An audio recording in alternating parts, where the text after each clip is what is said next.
Welcome to this video on my 5 top tips for those who are wanting to become a musician.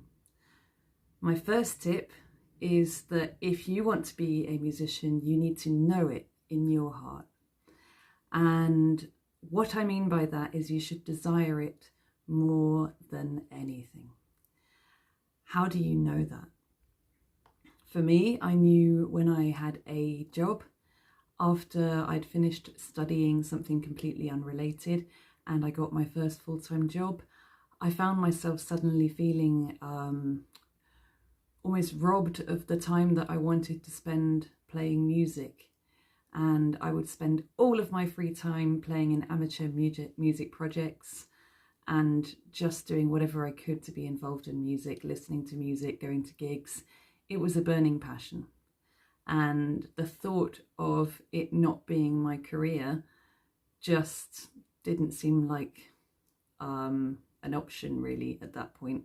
I didn't realize this until I went and tried working in a different industry. It was only at that point that I realized. So that will be different for all of you. You might be young now in education still, and you have your whole future ahead of you.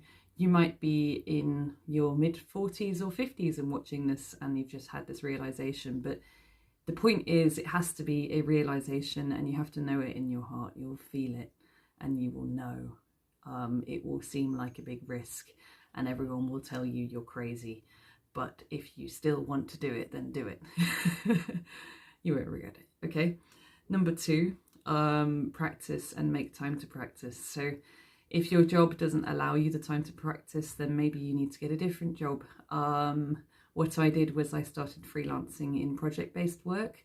So I was organising events and I was able to take on projects, do them in my own time, provided I delivered them before a deadline, then I got paid.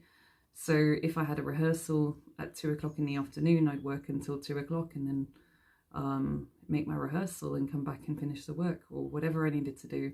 But for me, flexibility in time was really important at the beginning. Until I could make enough money from music to pay the bills, I had to pay the bills another way. And the more flexible your job is, the easier that is. Say if you have a gig on the weekend and you need to leave work at 3 o'clock to make that gig, a lot of jobs won't let you do that. So you need to find one that does. My third tip is be entrepreneurial. So there is no point in sitting around waiting for an agent or a manager. You have to be your own agent and manager. Think of music as a commercial product. That sounds like a dirty word, especially to most creative people.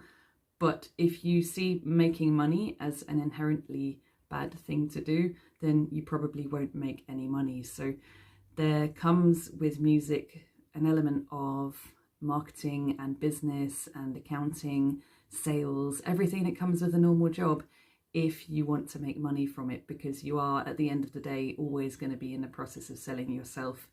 Unless you have a stable income from elsewhere, you're going to have to keep doing that, and that doesn't stop. The beauty of music is you can do that through performing. You just need to make sure that people see it.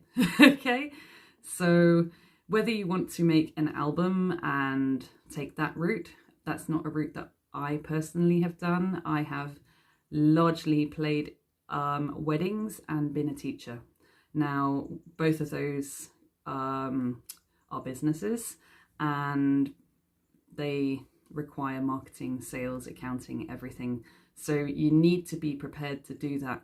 Make your own website, do your own bookings. Don't be afraid of that, because if you are and you wait for somebody else, nobody is going to work as hard for you as you are going to. So it's worth honing up on some basic marketing and business skills if you want to take the plunge.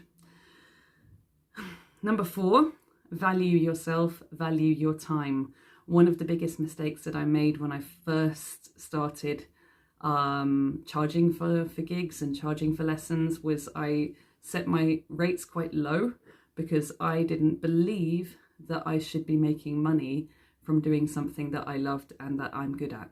Now, That was in error. I wasted quite a lot of time not making very much money, and I got clients that didn't value me because I didn't value myself.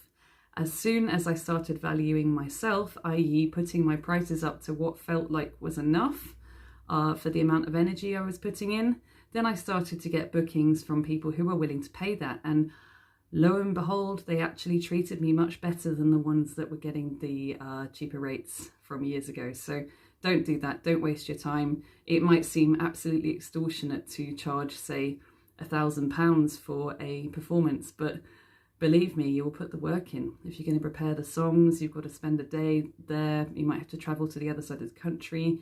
You'll have to pay some costs. You might have to recover the next day because it can be quite physically draining, especially the days of gigs can be like 14 hours long, depending where you're going.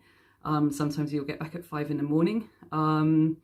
So value that time. Maybe 1,000 isn't really enough. You know, you've got to really think about these things. What opportunity costs does it take away from you? You know, you might lose a day's work elsewhere to take that gig, so make sure that you get paid for it.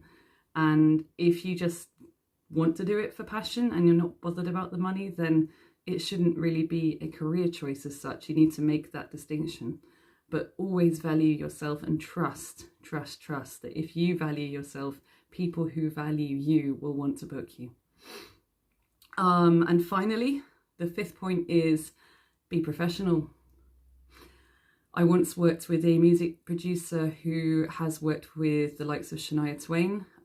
He's very successful, and he told me once when we were working together on a project that for every 40 musicians who can do the job, there's only one who is professional, and that's the one he wants to work with. So it doesn't matter how talented you are. If you're not professional, you will not be booked again. So that means turning up on time, doing what you say you're going to do, being appropriately dressed, all of the things, the boring things that go with running any business or working in any job.